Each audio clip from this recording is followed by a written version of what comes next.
నమస్తే, నేను రఫీ. వైఎస్ జగన్ కు అత్యంత సన్నిహితుడు మాజీ ఎమ్మెల్యే చెవిరెడ్డి భాస్కర్ రెడ్డి అరెస్ట్ ఇప్పుడు ఆంధ్రప్రదేశ్ రాజకీయాల్లో హాట్ టాపిక్. బెంగళూరు ఎయిర్పోర్ట్ లో శ్రీలంక వెళ్లేందుకు ప్రయత్నిస్తున్న సమయంలో ఆయనను సిట్ అధికారులు అదుపులోకి తీసుకున్నారు. ఇదే కేసులో ఆయన స్నేహితుడు రియల్ ఎస్టేట్ వ్యాపారి వెంకటేష్ నాయుడును కూడా అరెస్ట్ చేశారు పోలీసులు. మా పార్టీ నాయకులపై చంద్రబాబు నాయుడు గారు పెడతా ఉన్న తప్పుడు కేసులు నిజంగా చూస్తే ఆశ్చర్యం కలిగిస్తాయి. చెవిరెడ్డి భాస్కర్ రెడ్డిని అరెస్ట్ చేయడం, సంవత్సరం నుంచి ఏ రోజన్నా కానీ భాస్కర్ పేరు లిక్కర్లో ఎక్కడన్నా కనిపించిందా, వినిపించిందా? ఎవడన్నా ఎప్పుడన్నా విన్నాడా? భాస్కర్ని ఇరికిచ్చేందుకోసం తప్పుడు సాక్ష్యాలను క్రియేట్ చేస్తూ ఉన్నారు. ఏంది ఇది? నిజంగా భాస్కర్కి జరిగిన పరిస్థితిని కానీ, లేకపోతే ఈ లిక్కర్ కేసులో జరుగుతూ ఉన్న దర్యాప్తు ప్రక్రియ కానీ, ఇవన్నీ కూడా చూస్తే నిజంగా సామాన్యుడు ఎవడు బతకలేడు. ఎవిడెన్సెస్ అనేటివి నువ్వు క్రియేట్ చేస్తూ ఉన్నావు, మ్యానుఫ్యాక్చర్ చేస్తూ ఉన్నావు. దీన్ని బట్టి కూటమి ప్రభుత్వం ఒక స్ట్రాటజీని ఫాలో అవుతున్నట్లు క్లియర్ గా కనిపిస్తోంది. ఏడాదిగా ఫ్యాన్ పార్టీకి చెందిన ద్వితీయ, తృతీయ శ్రేణి నాయకుల అరెస్టుల పర్వాన్ని కొనసాగించిన కూటమి ప్రభుత్వం ఇప్పుడు రెడ్ బుక్ లో కొత్త పేజీలను తెరిచే ప్రయత్నం చేస్తోంది. కాకాని గోవర్ధన్ రెడ్డి అరెస్ట్ దగ్గర నుంచి జగన్ హయాంలో మంత్రులుగా చేసిన నేతలను టార్గెట్ చేస్తోంది కూటమి. మాజీ మంత్రులు పేర్ని నాని, కొడాలి నాని, రోజా, పెద్దిరెడ్డి తదితరులు జైలు ముందు క్యూ కట్టడం ఖాయమనే సంకేతాలు కూడా వెలువడుతున్నాయి. ఇక్కడ చెప్పుకోవాల్సిన విషయం ఏంటంటే, కూటమి ప్రభుత్వం ఏకంగా జగన్ కోటరీనే టార్గెట్ చేసింది.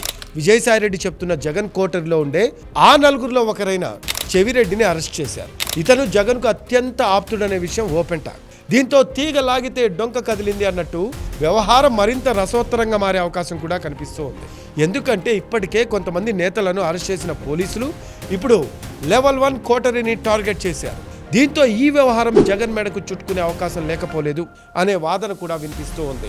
అసలు చెవిరెడ్డి భాస్కర్ రెడ్డిపై ఉన్న ఆరోపణలేంటి, ఆయన ఎందుకు అరెస్ట్ చేశారు అనే డౌట్ చాలా మందికి ఉంది. 2019 నుంచి 2024లో వైసీపీ ప్రభుత్వ హయాంలో వేల కోట్ల రూపాయల విలువైన మద్యం కుంభకోణం జరిగింది అని, డిస్టిలరీలు, సరఫరా కంపెనీల నుంచి వసూలు చేసిన 250 నుంచి 300 కోట్ల రూపాయల ముడుపు చెవిరెడ్డికి చేరిందని సిట్ ప్రధానంగా ఆరోపిస్తూ ఉంది.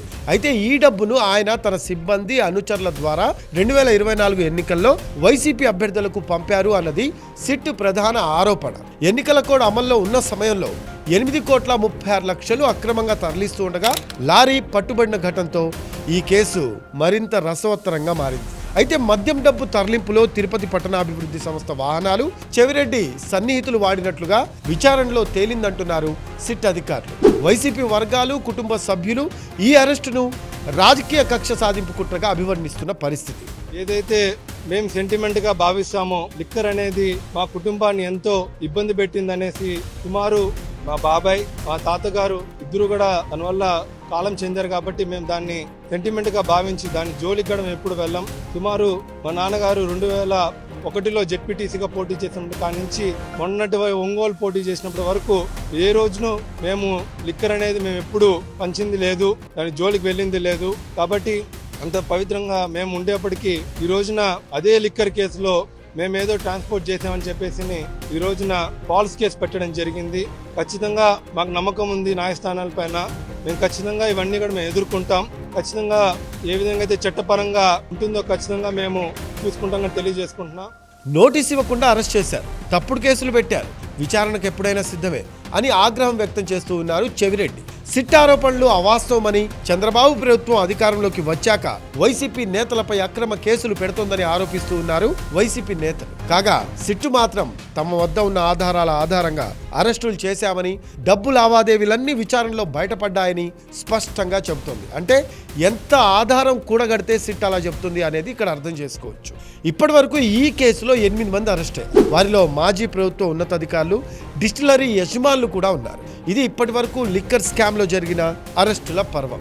ఇక లిక్కర్ స్కామ్ లో గత ప్రభుత్వంలో కీలకంగా వ్యవహరించిన వైసీపీ నాయకుడు చెవిరెడ్డి పాత్ర ఉందని సిట్ తేల్చేసింది. అందుకే అతన్ని అదుపులోకి తీసుకుని విచారించేందుకు సిద్ధమవ్వగా అతడు అందుబాటులో లేకుండా తప్పించుకొని తిరుగుతూ ఉన్నాడు. దీంతో చెవిరెడ్డి దేశం విడిచి వెళ్లిపోకుండా లుకౌట్ నోటీసులు జారీ చేశారు పోలీసులు. లిక్కర్ స్కామ్ వ్యవహారంలో అరెస్టు నుంచి తప్పించుకునేందుకు చెవిరెడ్డి శ్రీలంక వెళ్లేందుకు సిద్ధమైనట్లు పోలీసులకు సమాచారం అందింది. వెంటనే రంగంలోకి దిగిన సిట్ అధికారులు బెంగళూరు నుంచి కొలంబోకు వెళ్లేందుకు ప్రయత్నిస్తున్న క్రమంలో చెవిరెడ్డి భాస్కర్ రెడ్డిని అదుపులోకి తీసుకున్నారు. ఇది జరిగిన మ్యాటర్. దీంతో జగన్ కోటరీని కూటమి ప్రభుత్వం టార్గెట్ చేసినట్లు కనిపిస్తోంది. ఇదే లిక్కర్ స్కామ్ లో ప్రముఖంగా వినిపిస్తున్న పేర్లు పెద్దిరెడ్డి, మిథున్ రెడ్డివి. వీరు కూడా కోటర్లో ఉన్న నాయకులే కావడం విశేషం. ఇంతకీ రాజ్ కసిరెడ్డి, విజయసాయి రెడ్డి చెప్తున్న తెర వెనుక ఉన్న ఆ బిగ్ బాస్ ఎవరో తేలాల్సి ఉంది. 3,200 కోట్ల రూపాయలు జగన్కు తెలియకుండా విదేశాలకు ఎలా తరలించారు అనేది ఇక్కడ ప్రధాన అంశం. తెలిసి అన్నీ జరిగాయి అనేది కూటమి నేతలు అంటున్న మాట. మరి ఆ బిగ్ బాస్ జగన్ అయితే ఈ కేసులో అరెస్టులకు ఫుల్ స్టాప్ జగన్ అరెస్ట్తోనే పడుతోందా అనే చర్చ సైతం జరుగుతోంది. ఏమో లోగుట్టు పేరు మాళ్ల కెరుక. దీనిపై మీ కామెంట్స్ తెలియచేయండి. This is Rafi. నమస్తే.